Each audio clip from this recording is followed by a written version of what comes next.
It happened on a Tuesday morning that started like any other. I was sitting at my desk, scrolling through emails when my boss walked over with that fake smile he always wore. His name was Killian, and he had this way of making normal requests sound like threats. The coffee in my mug had gone cold hours ago, forgotten in the morning rush. "Hey there," he said, leaning against my cubicle wall. "I need you to hand over your phone so I can check your social media accounts. Just want to make sure you're being loyal to the company, you know?" I laughed nervously, thinking he was joking. "Sorry, what?" "Your phone. Instagram, Facebook, Twitter. I need to see what you're posting. Make sure you're not bad-mouthing us or sharing confidential stuff." His smile never wavered, but his eyes went cold. My heart started racing. My phone has personal stuff on it. That's when his mask slipped. His face twisted with rage, and before I could react, he grabbed my phone from my desk. I watched in horror as he raised it above his head and smashed it against the concrete wall behind me. Glass scattered everywhere. The sound echoed through the office like a gunshot. Everyone stopped working and stared. "If you were loyal," he said through gritted teeth, "you'd have nothing to hide." I sat frozen, staring at the pieces of my phone scattered across the carpet. My hands were shaking so badly, I had to clasp them together under my desk. The office was dead silent except for the hum of computers and air conditioning. Someone's printer had stopped mid-job, leaving half a document hanging from the tray. Killian straightened his tie like nothing had happened. "Clean that up," he said, then walked back to his office like he'd just asked me to file some papers. I bent down and started picking up the bigger pieces, my face burning with embarrassment. A small shard of glass cut my finger, and I watched a drop of blood fall onto the white carpet. The pain felt distant, like it was happening to someone else. My coworkers slowly went back to their work, but I could feel their eyes on me. Nobody said anything. Nobody offered to help. They all just pretended like they hadn't witnessed their boss destroy an employee's personal property in a fit of rage. I wrapped the broken pieces in a tissue and threw them in my trash can, except for the biggest piece. Something told me to keep it. I slipped it into my pocket like evidence. Walking to the bathroom felt like the longest journey of my life. I locked myself in the furthest stall and finally let myself breathe. My whole body was trembling, and I could taste copper in my mouth from biting my tongue. The bathroom smelled like cheap soap and defeat.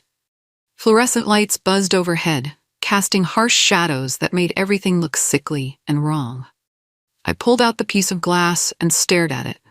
My reflection looked back at me, fractured into a dozen pieces.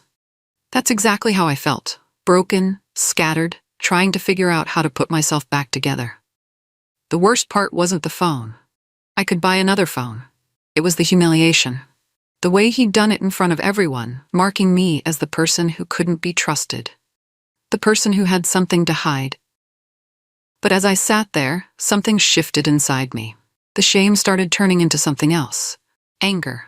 Pure, clean anger that made my vision sharp and my thinking clear. I wasn't the one who should be embarrassed. I wasn't the one who just committed what was probably assault and destruction of property in front of 20 witnesses. I washed my hands, looked at myself in the mirror, and made a decision. This wasn't over. When I got back to my desk, everyone was very busy with their computers. Nobody made eye contact. It was like I'd become invisible, which in some ways felt worse than the staring. The usual office chatter had died completely, replaced by uncomfortable tension and awkward keyboard clicking. I opened a new document and started typing everything I could remember. The exact time, 10:47 a.m., what Killian had said word for word, how he grabbed my phone.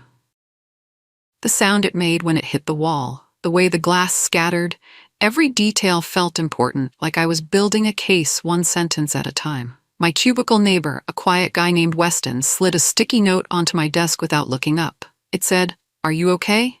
I wrote back, "Getting there." He glanced around nervously, then wrote, "He's done stuff like this before. Not this bad, but stuff." My pulse quickened. To who? Different people. We should talk later. I nodded and went back to typing. If Killian thought he could scare me into silence, he was about to learn how wrong he was. I wasn't just going to talk later. I was going to talk to everyone who would listen.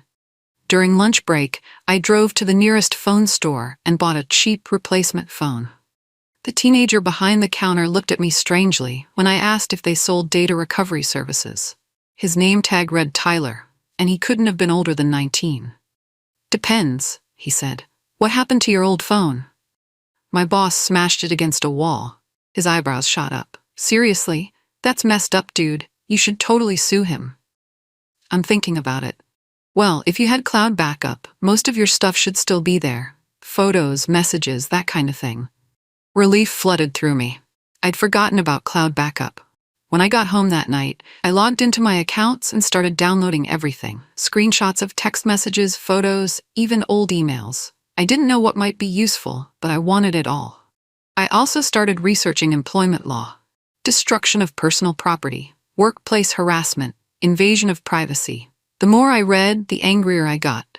By midnight, I had a folder on my computer labeled Killian, with about 50 screenshots and documents. I was building something. I just wasn't sure what yet. The next morning, Killian acted like nothing had happened. He even said good morning, with that fake, cheerful voice when he walked past my desk. He was carrying his usual oversized coffee mug, the one with the company logo that he treated like a throne. I'd spent all night practicing what I would say, how I would handle the confrontation. But seeing him act so normal made my carefully planned speech evaporate. "Killian," I said, my voice shakier than I wanted. "We need to talk about yesterday." He stopped and turned around with raised eyebrows, like he had no idea what I meant. "You destroyed my personal property. I want to know what you're going to do to make this right." "I have no idea what you're talking about," he said loudly enough for everyone to hear. "Maybe you should be more careful with your things." The gaslighting hit me like a physical blow. He was really going to pretend it never happened, with 20 witnesses sitting right there. "You smashed my phone because I wouldn't give you my social media passwords." "That sounds like a personal problem," he said with a shrug. "Maybe HR can help you work through these fantasies." Then he walked away, whistling. I went straight to HR. The department was tucked away in a corner of the building, behind frosted glass doors that always seemed closed. Today was no exception. The hallway leading to HR smelled like old carpet and broken dreams, a place where complaints went to die. The receptionist, a tired-looking woman named Betty, barely glanced up from her computer. "Everyone's in meetings," she said before I could even speak. "This is urgent. My boss destroyed my personal property yesterday." That got her attention. "Destroyed how?" I explained the whole thing. Betty's eyes got wider with each detail, and she started typing notes frantically. "Okay," she said when I finished. "I'll make sure this gets to the right people. Can you write up a formal complaint?" She handed me a form that looked like it had been copied from a copy of a copy. Half the text was blurry. I filled it out right there, using the exact words Killian had said, the exact time it happened. When I handed it back, Betty paper-clipped it to a stack of other forms. "Someone will get back to you," she said. "When? Soon." I left feeling like I'd just thrown my complaint into a black hole. Weston caught up with me in the parking lot after work. He kept looking over his shoulder like Killian might jump out from behind a car. The parking lot felt exposed, too open, like we were being watched from every office window above us. "Can we meet somewhere else?" he asked. "Not here." We drove separately to a coffee shop a few blocks away. Weston ordered a large coffee with extra caffeine and looked exhausted. "How long has this been going on?" I asked. "Killian?" "About 2 years, ever since he got promoted. He's always been weird about control, but it's gotten worse lately." "What kind of stuff has he done?"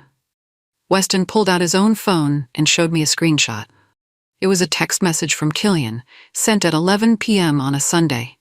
"Need you to send me your Facebook login so I can check something." I ignored it, Weston said. But he brought it up again on Monday, asked why I was hiding things from him. My stomach dropped. "Did you give it to him?" "No, but I know people who did." He made it sound like their jobs depended on it. I thought about all my coworkers who'd looked away yesterday. How many people? At least 5 or 6 that I know of. That night, I couldn't sleep. I kept thinking about Weston's story, about all the people who'd given Killian access to their private lives just to keep their jobs. It made me sick. My apartment felt too quiet, every creak and settling sound making me jump like Killian might appear. Around 3 a.m., I got up and started looking through my old work emails. If Killian had been doing this for 2 years, maybe he'd left a trail. I found it buried in a folder from 6 months ago. An email to the whole team with the subject line, "New Social Media Policy." The email was full of corporate speak about brand protection and professional representation. But buried in the middle was this line: "Management reserves the right to review employee social media accounts to ensure compliance with company values." I read it 3 times before it sank in. Killian had been planning this. This wasn't just him losing his temper, it was a systematic campaign to control his employees' private lives. I screenshotted the email and added it to my Killian folder.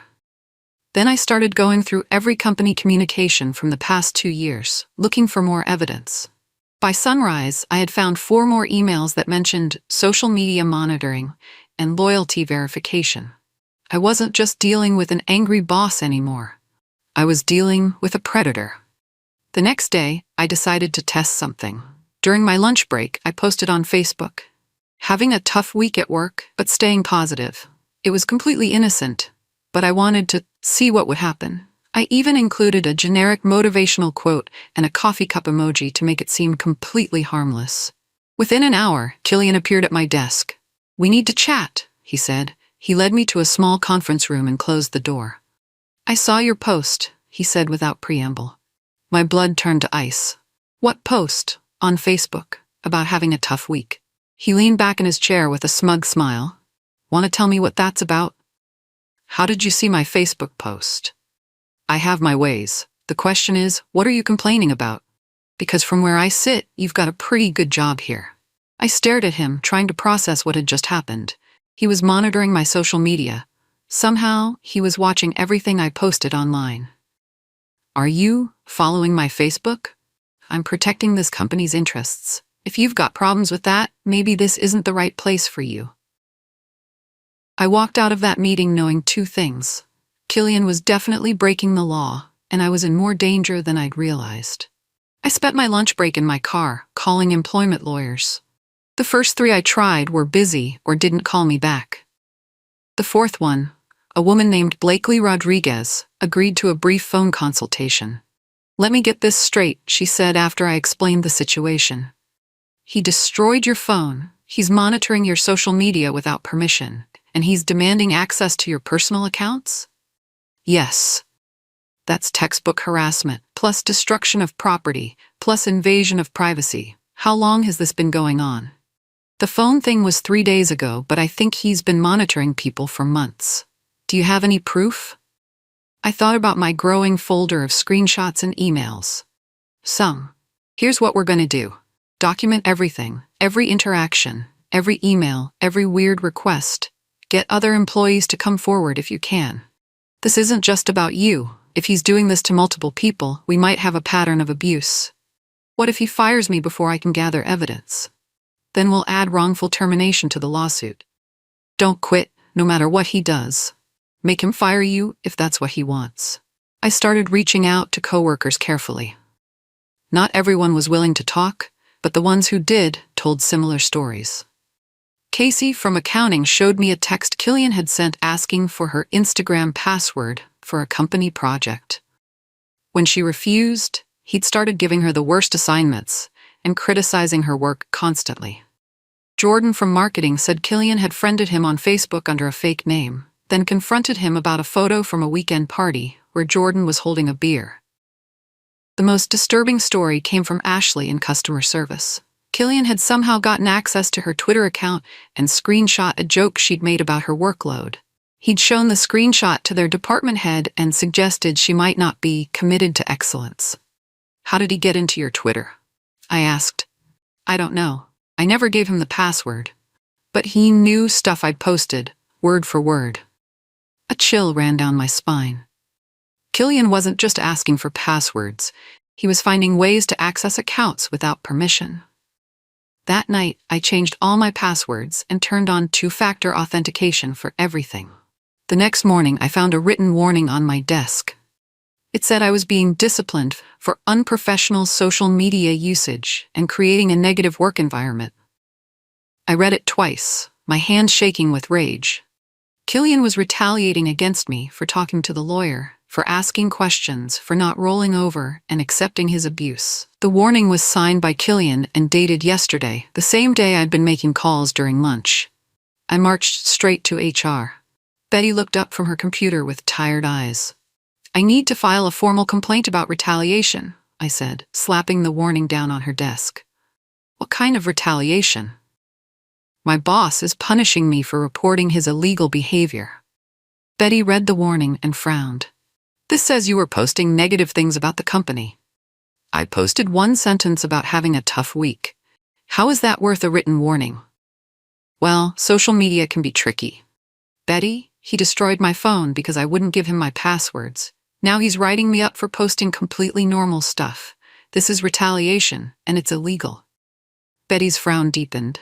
"I'll add this to your file." That afternoon, Weston approached my desk looking nervous. "Hey," he whispered. "Can you meet me outside? I need to tell you something." We walked to the parking lot, and Weston looked around like he expected Killian to be hiding behind every car. "I think he's reading our emails," Weston said. "What do you mean?" "Company emails. I think Killian has access to everyone's email accounts.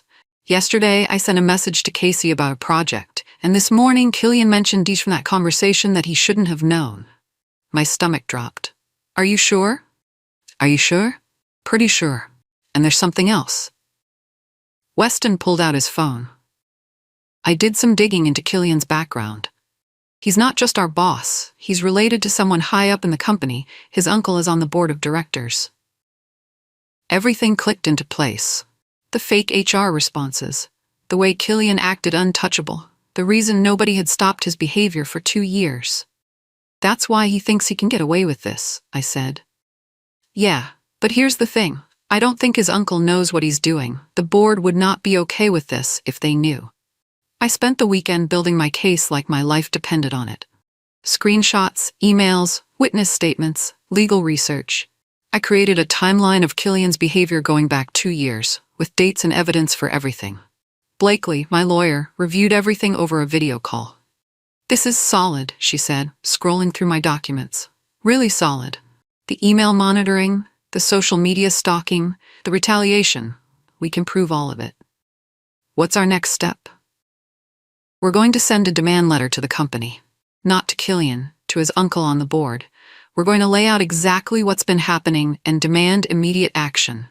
Will that work?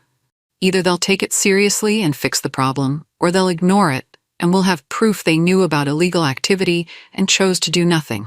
Either way, we win." "What if Killian tries to fire me first?" Blakely smiled. "Let him try. Retaliatory firing after reporting harassment? That's an even bigger lawsuit." I hung up feeling hopeful for the first time in weeks. Monday morning, Killian was waiting at my desk with a fake smile and a manila folder. "Good morning," he said loudly. "I need to talk to you about your performance." He handed me the folder. Inside was a performance improvement plan, basically a formal document saying I had 30 days to improve or I'd be fired. The list of complaints was ridiculous. Negative attitude, resistance to company policies, failure to maintain professional social media presence. "This is retaliation," I said, loud enough for everyone to hear. "This is business," Killian replied. "Sign at the bottom." I read through the document carefully. It was clearly designed to create a paper trail for firing me, but I wasn't going to make it easy for him. "I'll sign it, but I want to add something." I wrote, "Signed under protest, see attached rebuttal," and handed it back. Killian's smile faltered. "What rebuttal?" "The one I'm writing right now that details every illegal thing you've done over the past 2 years. I'm sure HR will find it very interesting." For the first time since this whole thing started, Killian looked genuinely worried. The demand letter went out that Tuesday. Blakely sent it directly to Killian's uncle, with copies to the CEO, the head of HR, and the company's legal department. The letter was 8 pages long and detailed every violation, every law Killian had broken, every policy he'd ignored. It demanded his immediate suspension pending a full investigation, compensation for my destroyed phone, and implementation of new policies to protect employee privacy.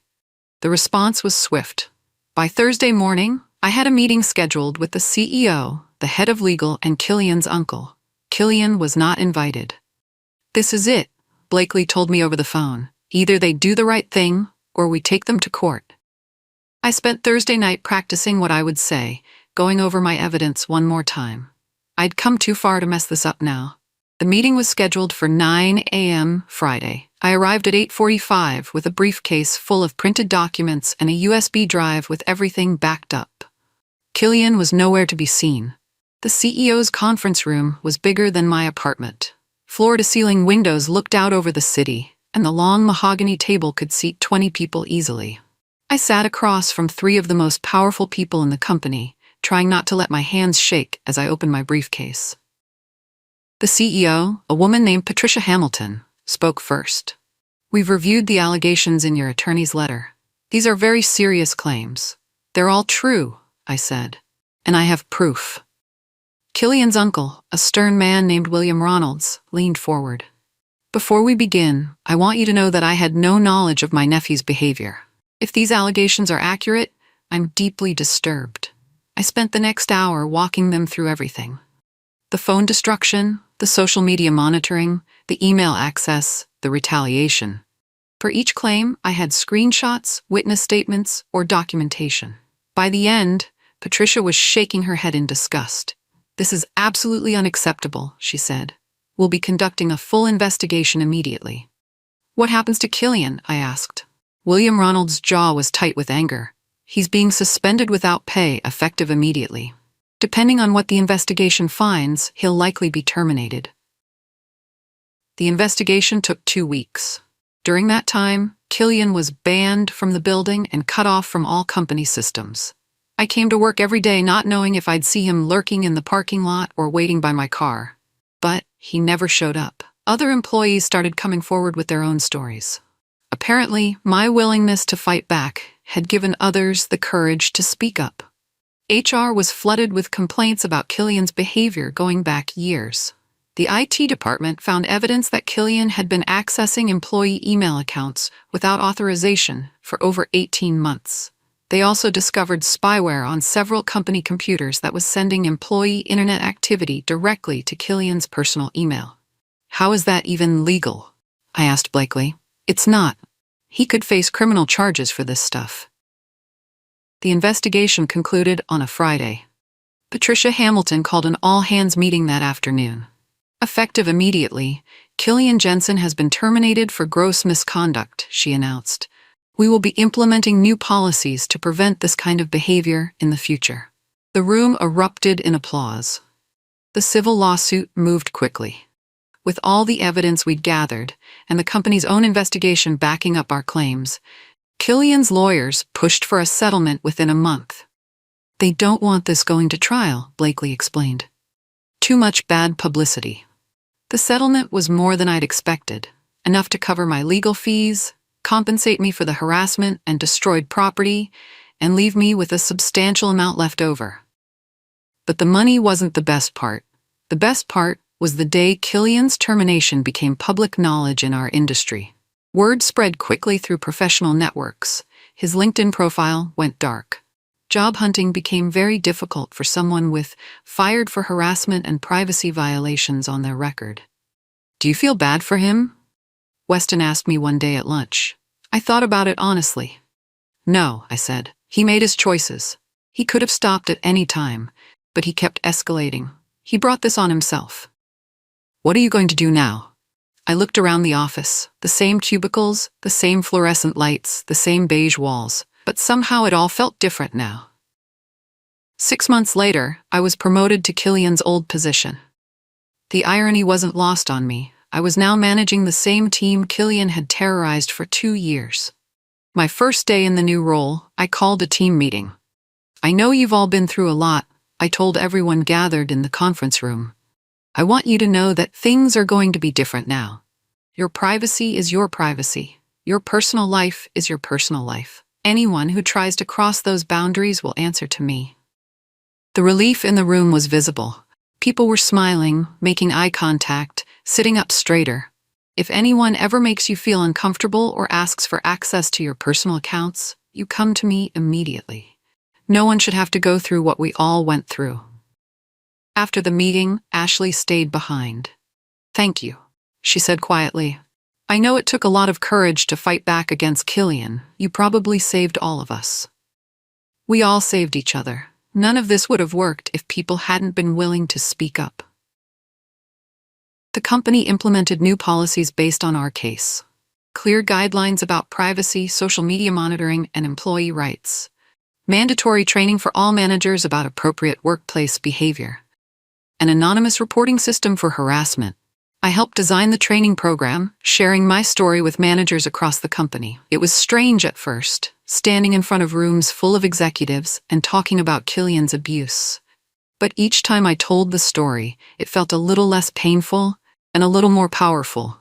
The most important thing to remember, I would tell each group, is that your employees are human beings with rights. The moment you forget that, you become the problem. Several companies in our industry reached out, asking me to consult on their own workplace policies. What had started as a personal fight for justice was becoming something much bigger. Killian tried to reach out once, through a mutual connection. He wanted to talk things through and clear the air. I declined. Some conversations aren't worth having. A year after the phone smashing incident, I was invited to speak at a conference about workplace rights and digital privacy. Standing on that stage, looking out at hundreds of people, I thought about how far I'd come. When my boss destroyed my phone, I told the audience, he thought he was teaching me a lesson about power. He was right, just not the lesson he intended. The crowd laughed. He taught me that silence is complicity, that documentation is power, that standing up for yourself isn't just about you, it's about everyone who comes after you. After my speech, dozens of people approached me with their own stories. Employees who were being monitored, harassed, intimidated. I exchanged contact information, shared resources, connected people with lawyers. The movement was bigger than just me now. Killian's name had become a cautionary tale in HR circles. Companies used our case as an example of what not to do. Business schools included it in their ethics curricula. He'd gotten exactly the kind of lasting reputation he'd earned. 2 years later, I left the company to start my own consulting firm, focused on workplace rights and digital privacy. The settlement money had given me the freedom to take the risk, and the experience had given me expertise that organizations desperately needed. My first client was a tech startup whose founder was demanding access to employees' personal social media accounts. The situation was so similar to my own story that it felt like déjà vu. "You can't do this," I told the founder during our consultation. "It's illegal, it's unethical, and it's going to destroy your company culture." "But how do I know they're not bad-mouthing us online?" "You hire good people and treat them well. Then you trust them to represent your company appropriately because they actually want to." The founder looked skeptical, but implemented the changes I recommended. 6 months later, he called to tell me that employee satisfaction scores had reached an all-time high and turnover had dropped to nearly zero. "Turns out," he said, "treating people like adults makes them act like adults." Today, I keep a piece of Killian's legacy on my desk, not the glass shard from my phone, which I threw away long ago, but something better. It's a small frame certificate from the Department of Labor, recognizing my consulting firm's work in advancing workplace rights. The inscription reads, "For exceptional service in protecting employee privacy and dignity." I think about Killian sometimes, wonder what he's doing now, whether he's learned anything from the experience. But mostly, I think about the hundreds of employees who've contacted me over the years, people who found the courage to stand up for themselves because they'd heard my story. The phone Killian smashed cost $200 to replace, but fighting back against his abuse was priceless. It taught me that power isn't about what you can take from people, it's about what you refuse to let them take from you. And sometimes, when you stand up for yourself, you end up standing up for everyone. My hands are steady now. My voice is strong, and I'll never again let anyone make me feel small for having boundaries. The glass is swept up. The The story isn't over.